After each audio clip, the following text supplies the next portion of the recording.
First of all, track to track, even by lunchtime in the 90s, in the afternoon in the upper 90s.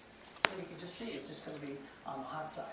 As we try, it's pretty quiet out here as we track across the Gulf of Mexico. Showers and thunderstorms here on the surface low, nothing is developing. Also, we have quiet Caribbean and, of course, back there in the Atlantic. Of course, if anything develops, we'll tell you first with your first alert. Now, let's talk about our weekend first because we always show you the weekend first. It's Walsh's weekend first. Look at Friday, 98 degrees. Saturday, 97. Sunday, 97 degrees.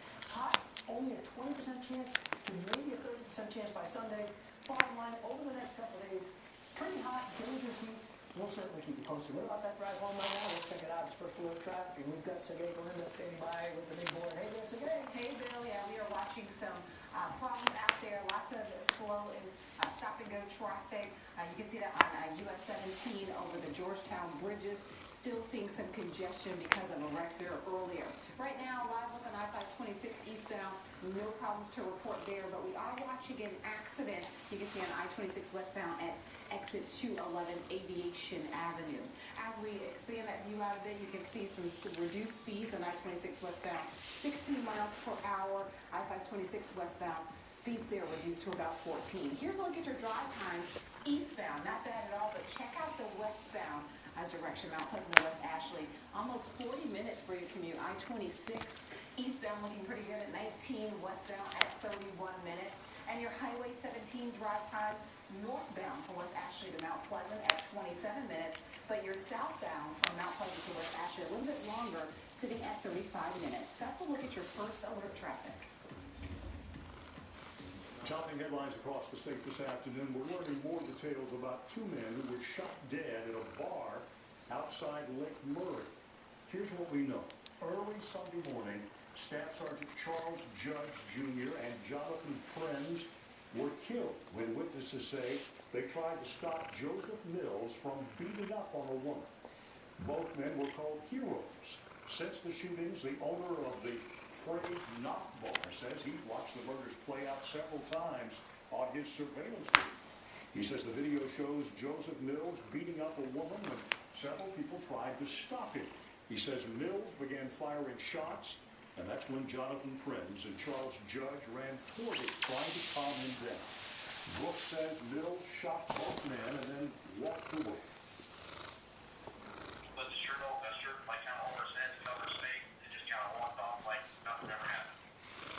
Yesterday, Mills told the judge that he was sorry for what happened, but that it wasn't his fault. He said he was being lynched by 10 people. An alert for students and staff at Clemson University right now. Its authorities are investigating a possible sexual assault. Police are warning people to stay away from the core campus. That's a brand new residence hall still under construction. Authorities say a man tried to force a woman to perform a sex act there Sunday night. Police say the suspect is still on the run. A Midlands jury has begun hearing testimony in a civil proceeding aimed at keeping a convicted sexual predator away from the public. In 1998, Chuck Sullivan was sentenced to 35 years after pleading guilty to dozens of charges. He was accused of sexually molesting 19 boys and teenagers. Sullivan was a former youth basketball coach in Colombia. Now, at the age of 60, Sullivan has look at this. It's a big one. to be eligible for release. His defense is arguing he's rehabilitated, but today, the state attorney general's office began laying out a case to keep Sullivan in a mental institution based on the prosecution's belief that he is likely to reoffend. Former South Carolina State Representative Bill Cotty, champion for public education who helped bring down the Confederate flag off the State House dome, has died. His wife says he died at home on Saturday after battling from lung cancer. Cotty served in the South Carolina Army National Guard for 38 years. First elected in 1994, Cotty served 14 years in the State House representing suburban Northeast Columbia. Bill Cotty was 69. Kids who suffer with cancer can sometimes lose their ability to have children of their own. Now, another breakthrough is changing that. Raphael James joins us now in the studio with more on the story. Raphael? Well, it is giving these children hope, these patients hope, and it is a new experimental procedure.